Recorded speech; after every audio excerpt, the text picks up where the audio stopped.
The wind and release onset is another one of the coordination and tuning onsets that are designed to help you to do precision work.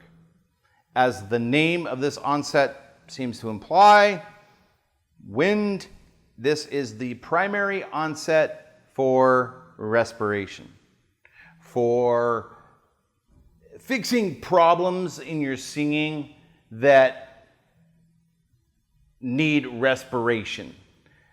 The wind and release onset is also a really great onset for engaging Bernoulli physics, getting a nice velocity through the vocal folds, a velocity of respiration through the glottis, through the vocal folds, to create a vacuum to get passive fold closure, which we already talked about.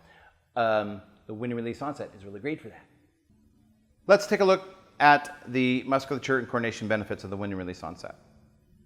Number one, it is the primary onset to engage great Bernoulli fold closure, which is more efficient and less fatiguing. Point that I just made. Bernoulli, vacuum physics in the glottis that helps give you passive vocal fold closure, more efficient, healthier, makes you sound great, better than squeezing the twanger entirely. Wind and release onset, he's your guy. That's the one to get after and use to get a feel for all that. Wind and release coordinates the ability to let go of the squeezing and support with better respiration. That's kind of part of the Bernoulli physics story as well, the passive closure story as well. If you're choking or sounding too quacky in your phonations, you might want to stop and work on some wind and release onsets. It's great for balancing the contact energy between vocal fold compression and respiration pressure. So again, the physics that are involved between the level of compression on the vocal folds and the subglottal respiration, this point of contact of the wind hitting the vocal folds here, times the vocal fold compression, the wind and release onset, is really great for balancing the physics of that in singing, which is super important. All right? Now, the wind and release onset for troubleshooting problems. When you're training, you've got some kind of problems, you would go to the wind and release onset when you feel constriction. So it guarantees the release of constriction.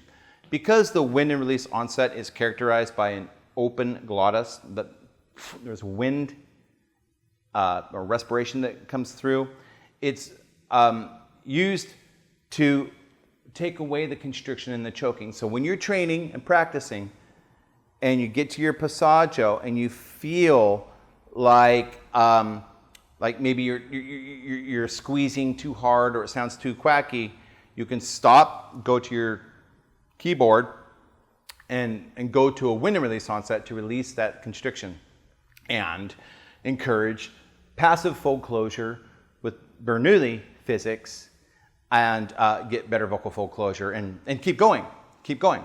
It chills out the squeezing, okay? Orients the singer to the head voice by relaxing or opening the glottis. Some people have a hard time getting to the head voice in the first place, let alone belting and quacking in top of it and vowel modifying and other things that need to happen. Just being able to just simply get there is a challenge for some individuals. So a wind and release onset, because it opens the glottis, can be a great way to help people get introduced or oriented into the head voice. If you're one of those people that has a hard time getting into falsetto vocal mode or an open glottis position, the wind and release onset might be the one that'll help you to get into it.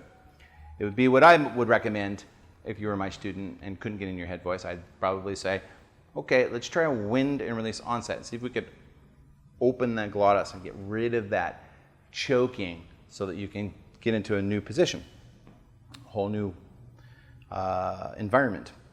And it amplifies a voice that is too quiet, timid, or undersupported. Respiration is the fuel that is driving the singing voice.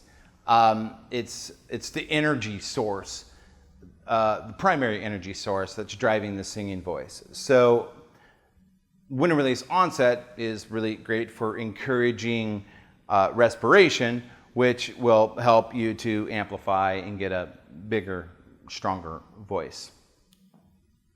Now, the wind and release onset typically starts with the consonant H consonant, which is a spirit consonant.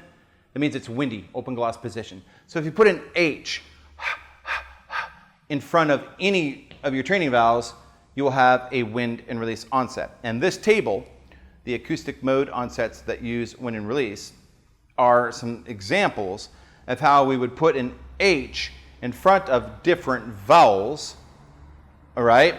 And in doing so, help us to not only practice the wind and release onset, but to practice the acoustic modes in those vowels and feel where they resonate. So I'll just do a couple of them for you here. A wind and release onset that puts me into a forward resonant edging vowel. The edging vowels are A, A, E. So if we do a hey on an F sharp, we get hey! All right. At is the second example. Putting an H in front of it, we get hat. And the onset would be hat. All right.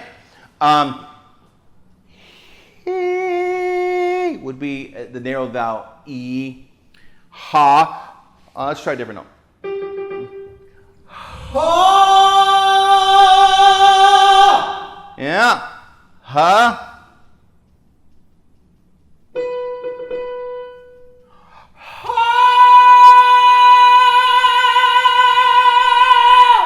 All right, and so it goes.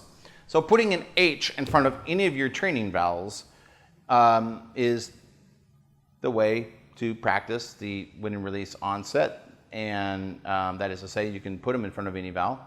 And well, let's just move forward on to the next onset. Just remember this: if you're ever feeling choky or constricted and you want to increase your Bernoulli fold closure, you want to get passive vocal fold closure, get vocal fold closure in your voice without squeezing muscles, but by blowing more wind, go to the wind and release onset. It's a fantastic troubleshooter. It's your number one troubleshooter to remove constriction and choking. Next onset.